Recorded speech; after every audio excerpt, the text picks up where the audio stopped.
पश्चिम बंगाल, आसाम आणि पुद्दुचेरीमध्ये भारतीय जनता पार्टीचा विजय झाल्यानंतर जनाब संजय राऊत असं म्हणाले की दिवा विजताना मोठा होतो, तशा पद्धतीनं भारतीय जनता पार्टीचा हा विजय आहे। संजय राऊत, तुम्ही उभाटा गटाचे शेवटचे फडफडणारे दिवे आहेत आणि उभाटा गटाला विझवूनच संजय राऊत नावाचा दिवा विझणार आहे हे महाराष्ट्रातल्या जनतेनं ओळखलं आहे। कारण उभाटा गटाचं अस्तित्व संपवायचं, उभाटा गटाची मशाल विझवायची आणि मगच संजय राऊतांचा स्वतःचा दिवा विझणार आहे हे संजय राऊतांनी सुपारी घेऊन ठरवलेलं आहे। काँग्रेसकडनं सुपारी घेऊन उभाटा गटाला पूर्णपणे संपवायचं हेच संजय राऊतांचं धोरण आहे।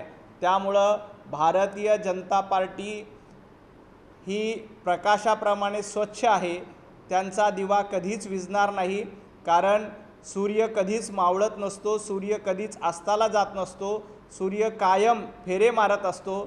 तसं भारतीय जनता पार्टी ही लोकांची सेवा करते। जोपर्यंत जनतेचे आशीर्वाद आहेत तोपर्यंत भारतीय जनता पार्टीचा पराभव होणार नाही। परंतु संजय राऊत, तुम्ही मात्र उभाटा गटाचा शेवटचा दिवा विझवल्याशिवाय शांत बसणार नाहीत। उभाटा गट पूर्ण विझवूनच संजय राऊतांचा फडफडणारा दिवा हा विझणार आहे।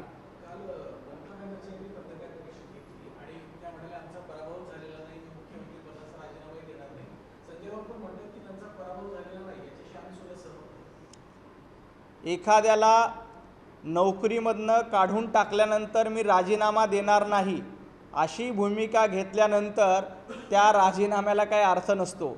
तुम्हाला जनतेनं घरी बसवलंय, तुम्हाला जनतेनं पश्चिम बंगालमधनं काढून टाकलंय, त्यामुळे तुम्ही राजीनामा दिला काय, नाही दिला का, पराभव स्वीकारला का किंवा नाही स्वीकारला का, यांनी काहीही फरक पडत नाही। लोकांचा आदर करणं हे ममता बॅनर्जींनी कधीच केलं नाही। जनमतांचा सन्मान राखणं हे ममता दीदींनी कधीही केलं नाही। त्यामुळे ममता बॅनर्जींची ही भूमिका काही नवीन नाही। कारण गुंडगिरी करणं, दादागिरी करणं हे 15 वर्ष ममता दीदींनी पश्चिम बंगालमध्ये केलं आहे। आता जनतेनं घरी बसवल्यानंतर, जनतेनं नाकारल्यानंतर देखील ममता दीदीची दादागिरी सुरू आहे। पण संजय राऊत त्याचं समर्थन करतायत। संजय राऊत, तुम्हाला खूप खूप शुभेच्छा। तुम्ही ममता दीदींच्या या आंदोलनामध्ये थेट पश्चिम बंगालमध्ये जाऊन सहभागी व्हा आणि त्यांना पाठिंबा द्या।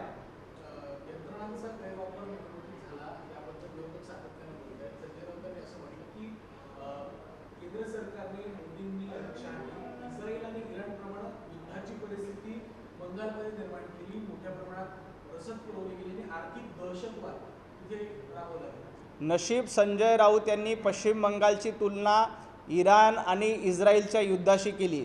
चौथं महायुद्ध, तिसरं महायुद्ध, पहिलं महायुद्ध, दुसरं महायुद्ध याच्याशी तुलना केली नाही। संजय राऊतांना प्रत्येक ठिकाणी भारतीय जनता पार्टी जिंकली की युद्ध जिंकलं असं त्यांना वाटतं। त्यांनी त्या पहिल्या महायुद्धाशी तुलना केली असती, जापानमध्ये हिरोशिमा आणि नागासाकीवर टाकलेल्या अणुबॉम्बशी तुलना केली नाही। हा मोठा योगायोग आहे की त्यांनी इराण आणि इस्रायलशी तुलना केलेली आहे। संजय राऊतांना इतकंच सांगायचं, भारतीय जनता पार्टी ही जनतेच्या जीवावर निवडून येते, जनतेची सेवा करते आणि मग निवडणूक जिंकते। तुमच्यासारखं घरात बसण्याचं काम भारतीय जनता पार्टी किंवा पंतप्रधान नरेंद्र मोदीजी करत नाहीत। उद्धवजी ठाकरे आप लढो हम कपडे संभालते असं म्हणत घरामध्ये बसतात। संजय राऊत घरामध्ये बसतात। भारतीय जनता पार्टीची ती परंपरा नाही।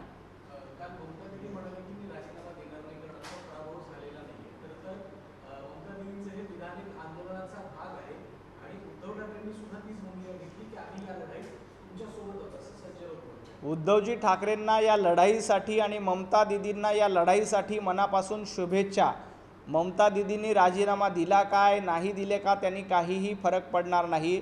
उद्धवजींनी देखील सांगितलं होतं की विधान परिषदेच्या निवडणुकीच्या आधी जेव्हा मुख्यमंत्रीपद गेलं होतं तेव्हा विधान परिषदेचा राजीनामा देईल, परंतु उद्धवजी ठाकरे यांनी तो शब्द पाळला नाही। 6 वर्ष राजीनामा दिले नाही, मात्र घरी बसले।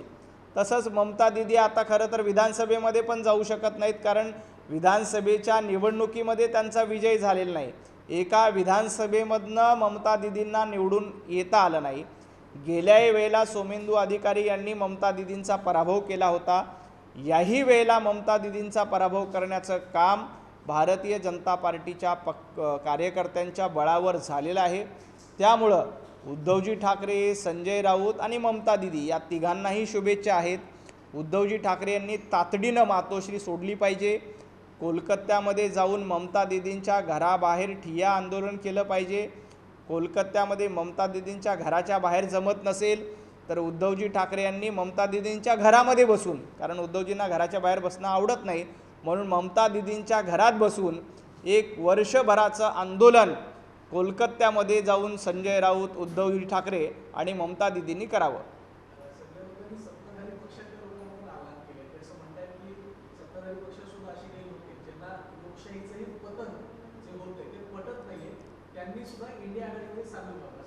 संजय राऊत सत्ताधारी पक्षाचं सोडा, आपल्या पक्षाचे खासदार, आपल्या पक्षाचे आमदार आधी सांभाळा. मध्यंतरी बंडू जाधव यांनी काय वक्तव्य केलं होतं ते संजय राऊतांच्या आठवणीत नसेल तर आठवण करून द्या संजय राऊतांना एकदा की बंडू जाधव काय म्हणाले होते. काल संजय दिना पाटील यांच्या भेटीला एकनाथजी शिंदे गेल्यानंतर लगेच उद्धवजी ठाकरे यांना काल जाग आली आणि संजय दिना पाटलांना फोन केला. आपल्या पक्षाच्या घरामध्ये, आपल्या खासदारांच्या कुटुंबामध्ये कोणी आजारी असेल तर त्यांना भेटायला जायला तुमच्याकडे वेळ नाहीत.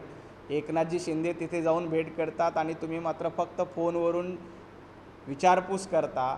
संजय राऊत आपला पक्ष सांभाळा, आपला खासदार सांभाळा, आपला आमदार सांभाळा आणि मग सत्ताधारी पक्षाच्या लोकांना आव्हान करा. तुमच्या बुडाखाली किती आग लागली आहे हे एकदा खाली वाकून बघा, म्हणजे तुमचा पार्श्वभाग किती जळालेला आहे हे तुम्हाला लक्षात येईल. तुम्हाला लक्षात आलं नसेल तरीही जिल्हा परिषद निवडणूक, पंचायत समिती निवडणुकीमध्ये जनतेनं तुम्हाला आरसा दाखवायचं काम केलं आहे. येणाऱ्या काळामध्ये देखील उभाटा गटाला, संजय राऊतांना हा आरसा दाखवला जाईल.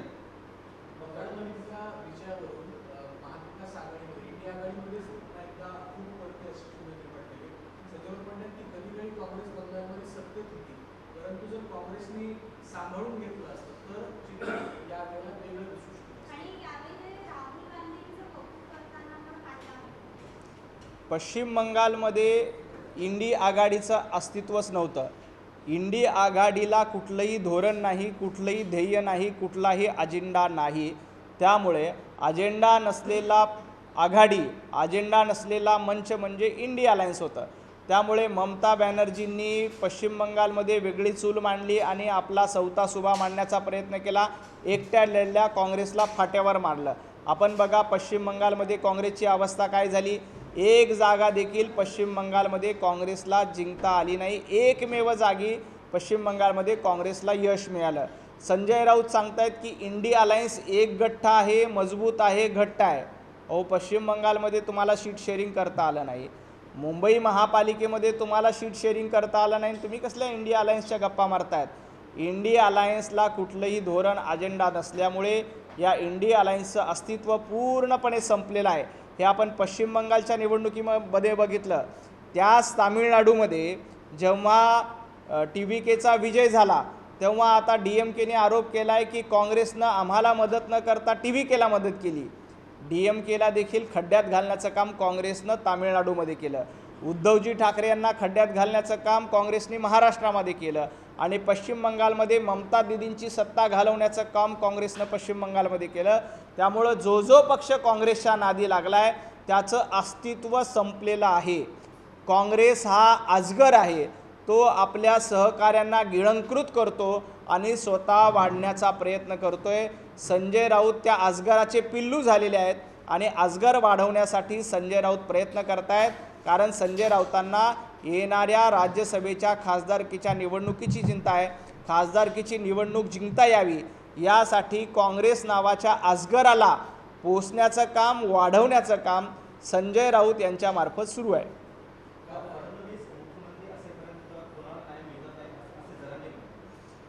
मनोज जरांगे पाटलांना एवढंच आव्हान करायचं आहे, विनंती करायचं आहे की देवेंद्रजी फडणवीस हे कायद्याने चालतात.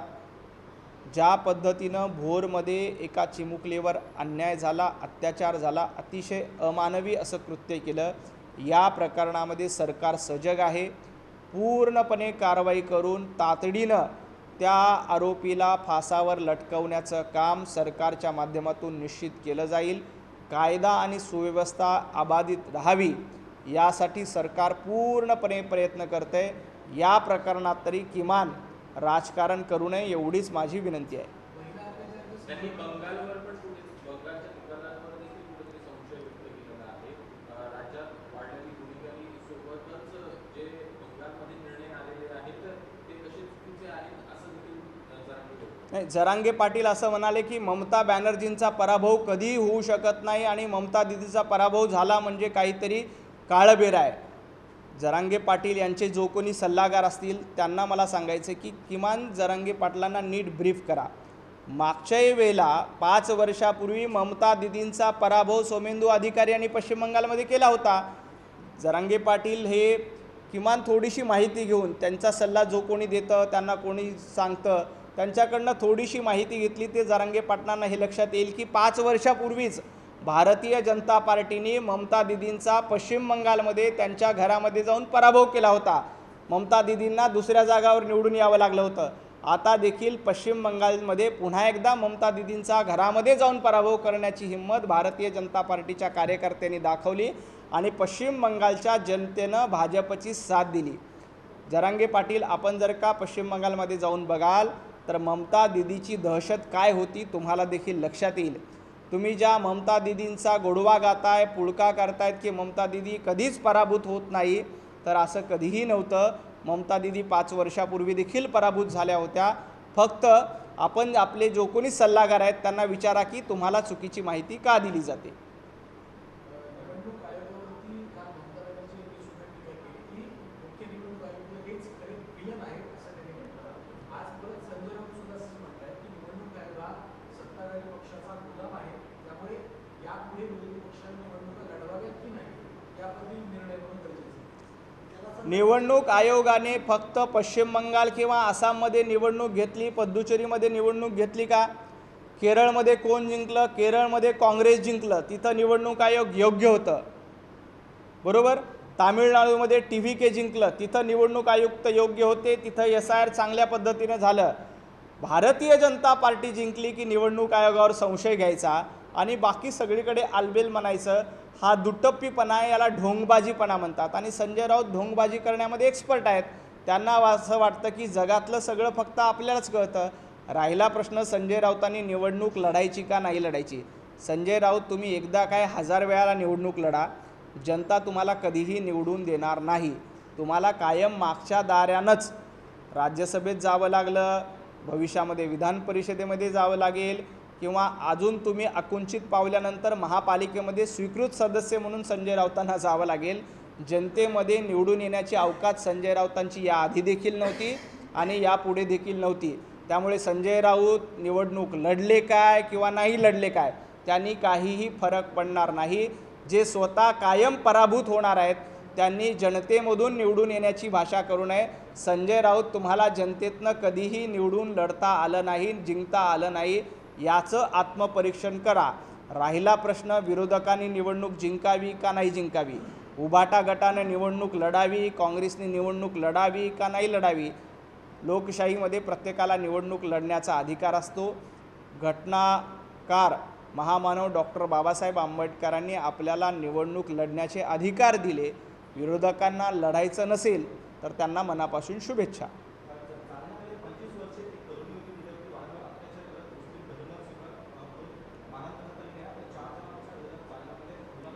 जालन्यामध्ये अतिशय गंभीर घटना घडली. या प्रकरणामध्ये तातडीनं कारवाई होईल.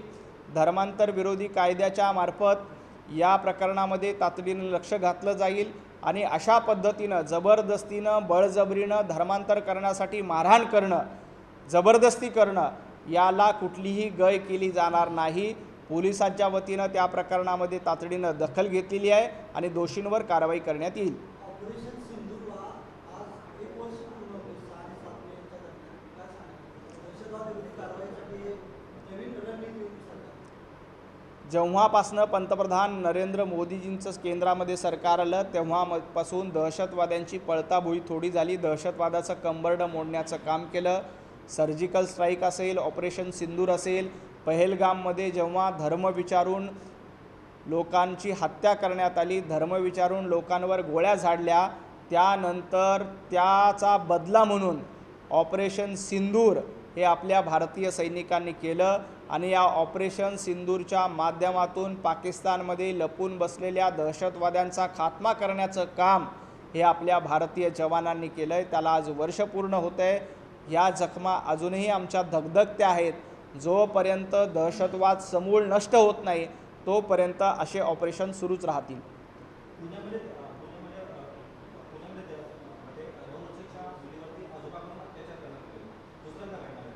पुण्यामध्ये अतिशय विकृत अशी घटना घडली की आपल्या स्वतःच्या नातीसोबत एका नराधमाने आजोबाने अशा पद्धतीचं गैरकृत्य केलं आहे.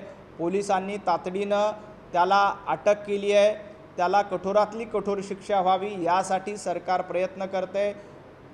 एकाच घरात राहणाऱ्या आजोबांनी आपल्याच नातीवर अशा पद्धतीचं गैरकृत्य केलं आहे.